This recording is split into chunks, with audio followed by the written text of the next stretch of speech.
It can work. It needs to work. It has to work. Please.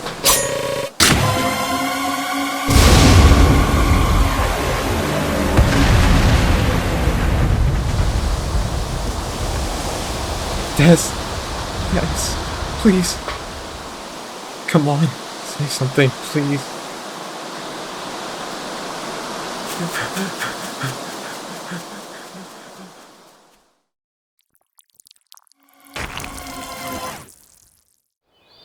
Hey, so, I don't know if anyone's listening, but I really need someone to talk to right now.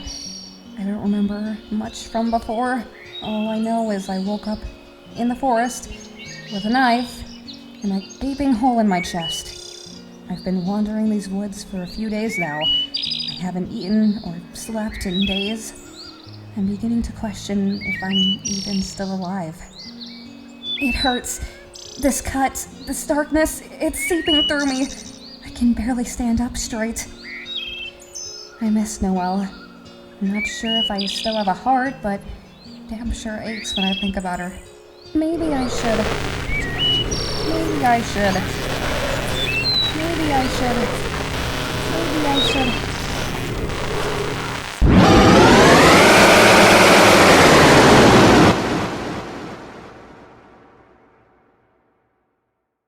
Hope you guys enjoyed that little cold open. That basically summarized what I'll be talking about in this video.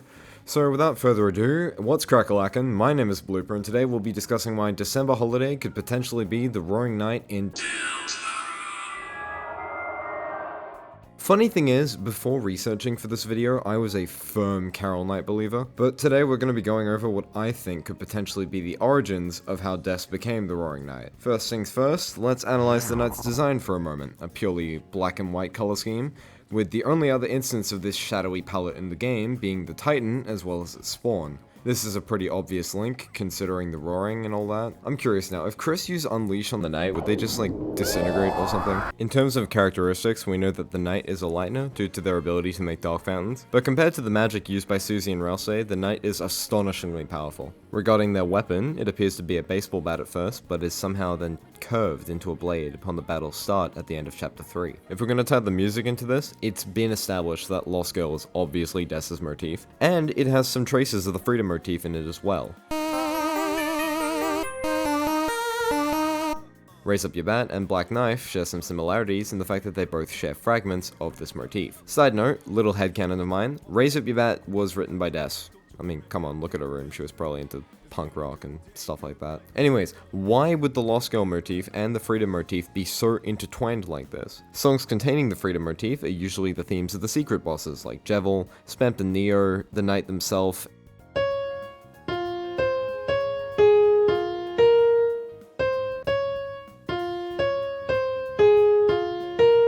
and our collective goat, Gurse and Boom. The Knight seems like the obvious outlier here. 1, their goal is to cause the end of the world, and 2, how would they be seeking freedom if they're just following the prophecy? Quite intriguing, wouldn't you say? It's almost as if the Knight isn't truly in control. Now, you could argue that they're seeking freedom through bringing about the roaring, but I beg to differ, because that's kind of predestined. I think that there's another similarity between the Knight and the Titan. The Titan has no consciousness. It is the living embodiment of pure darkness, a being birthed purely to wreak havoc and destroy everything. It cannot comprehend mercy, it is guided by its urges, and that's it. I believe the Knight has it a similar way. They're puppeteered by instinct alone, an overwhelming desire to cause the roaring because that's what their purpose is. But the Knight still shows signs of personality. They laugh, they aura farm, and they fall for Susie's rage bait.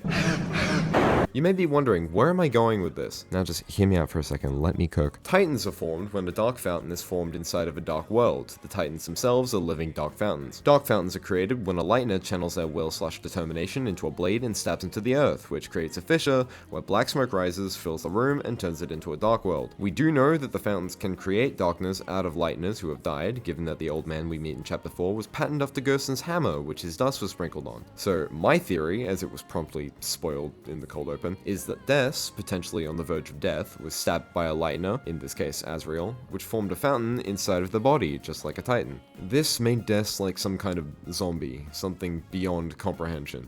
She still retains some of her traits, like personality and whatnot, but she's still controlled by the urge to fulfill the prophecy. This could also explain why her Dark World form differs so vastly from any other lightner. Because she's part Titan, whenever she enters a Dark World, she's forming one via the fountain in her body. This covers for all the Knight's somewhat unexplainable abilities, and how Des being a lightner allows for the Knight to create fountains. Their attacks show clear signs of reference to the Holiday family, with these stars being very reminiscent of snowflakes. It also explains how Des's bat became the Knight's sword, as items in the Light World change in accordance with the Dark World, with Chris's pencil becoming their sword, and so on.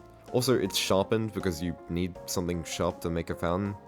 Duh. So yeah, that's basically what I've chalked up to be a somewhat solid explanation for Des being the Knight. I still have my doubts considering how tricky Tony can be, but Black Knife directly tying into Lost Girl is pretty damning evidence in my opinion. If you want some specifics regarding this little AU/fan interpretation at the start of the video, I'm a Desriel fan, and I absolutely adore Heartbreak John's art of them, so I envision it being them in this turn of events. Basically, the reason for the cold open being in this video is because 1, I can't art for shit, and so instead of that, I wrote out a little idea for a comic and separated it into little narrative notes for each hypothetical panel, and I might post it somewhere in case any artists want to try their hand at it. Also, I want to say a huge thank you and shout out to the Des VA for this video. Surmi, she's amazing, just go check her out, she's actually really fucking talented, so please, she's awesome. Well, I guess that's all I really have to say. If you enjoyed the video, a like would be greatly appreciated, and if you want to see more Deltarune videos, or just more stuff in general, be sure to subscribe. I do have an idea for a Carol video, so I'll try and keep that in mind.